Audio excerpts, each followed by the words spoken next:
ನಾಯಕತ್ವ ಕೊರತೆ ಇದೆಯಂತೆ, ಸಮರ್ಪಕವಾಗಿ ಸದನದಲ್ಲಿ ಉತ್ತರ ಕೊಡ್ತಿಲ್ವಂತೆ, ನೀವು ಶಾಸಕರನ್ನು ಲೀಡ್ ಮಾಡ್ತಾ ಇಲ್ಲ ಅಂತ ಹೇಳಿ ದೂರು ಕೊಟ್ಟವರಂತೆ ಸರ್. ಅವ್ರಿಗೊಂದು ಪ್ರಶ್ನೆ ಬರಲಿಲ್ಲ ಅನ್ನೋ ದೃಷ್ಟಿಗೆ ಅದನ್ನ ಒಂದು ವ್ಯಕ್ತಪಡಿಸಿದ್ರು.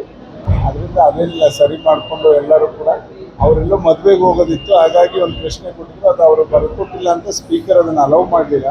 ಮತ್ತು ಅದನ್ನು ಇವತ್ತು ಅಲೌ ಮಾಡಿದರೆ, ಹಂಗಾಗಿ ಅದೇನು ಸಮಸ್ಯೆ ಆಗಿಲ್ಲ. ಅದೇನಾದ್ರು ಕುಮಾರಸ್ವಾಮಿ ಅವರು ಆ ಸದನದಲ್ಲಿದ್ದರೆ ಅವರ ಒಂದು ಇದೇ ದಾಟಿನ ಬೇರೆ ಇರ್ತಾ ಇತ್ತು, ಅದನ್ನು ನಾವು ರೀಪ್ಲೇಸ್ ಮಾಡೋದಿಲ್ಲ ಅಂತಕ್ಕಂಥದ್ದು ಎಲ್ಲರಿಗೂ ಕೂಡ ಇದೆ, ಅದು ಸತ್ಯ. ಅದರಿಂದ ಈ ವಿಷಯ ಏನು ಅಷ್ಟಕ್ಕೆ ಅದೇನು ಸಮಾಧಾನವಾಗಿಲ್ಲ. ಶಾಸಕರು ನೀವು ಕೋರ್ಡಿನೇಷನ್ ನಡೆಸಿ ಯಾವ ವಿಷಯ ಚರ್ಚೆ ಮಾಡಬೇಕು ಅಂತ ಅದೆಲ್ಲ ಇವತ್ತು ಸಂಜೆ JDS ಮೀಟಿಂಗ್ ಕರೆದಿದ್ವಿ, ಅದನ್ನು ಕೂತ್ಕೊಂಡು ಚರ್ಚೆ ಮಾಡಿ ಅದನ್ನು ಸರಿ ಮಾಡಿಕೊಟ್ರು.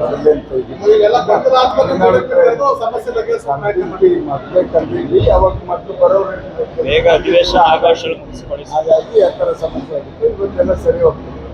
ನಾಯಕರ ಇವತ್ತು ಬರ್ತಡೇ ಇದೆ, ಎಲ್ಲ ಇವತ್ತು ನಾಡಿನ ಜನತೆ, ಇವತ್ತು ಕುಮಾರಸ್ವಾಮಿ ಅವರ ಹುಟ್ಟುಹಬ್ಬ ಇದೆ. ಎಲ್ಲರ ಪರವಾಗಿ ಕೂಡ ಅವರಿಗೆ ಭಗವಂತ ಆರೋಗ್ಯ ಆಯಸ್ಸನ್ನು ಕೊಡಲಿ ಅಂತ ನಾವೆಲ್ಲರೂ ಕೇಳಿಕೊಂಡು, ಮತ್ತೆ ಇಡೀ ದೇಶದಲ್ಲೇ ಅವರು ಉತ್ತಮ ರೀತಿಯಲ್ಲಿ ಒಂದು ರಾಜಕೀಯ ಸೇವೆ, ಸಮಾಜ ಸೇವೆಯನ್ನು ಮಾಡ್ಕೊಂಡು ಹೋಗುವಂಥದ್ದು, ಮತ್ತು ರಾಜ್ಯಕ್ಕೂ ಕೂಡ ಉತ್ತಮ ರೀತಿಯಲ್ಲಿ ಕೊಡುಗೆಯನ್ನು ಕೊಡಲಿ ಅಂತಕ್ಕಂಥದ್ದು, ಆ ಭಗವಂತ ಅವರಿಗೆ ಹೆಚ್ಚಿನ ಆರೋಗ್ಯ ಮತ್ತು ಆಯಸ್ಸನ್ನು ಕೊಡಲಿ ಅಂತಕ್ಕಂಥದ್ದು ಭಗವಂತನಲ್ಲಿ ಪ್ರಾರ್ಥನೆ ಮಾಡ್ತಾರೆ.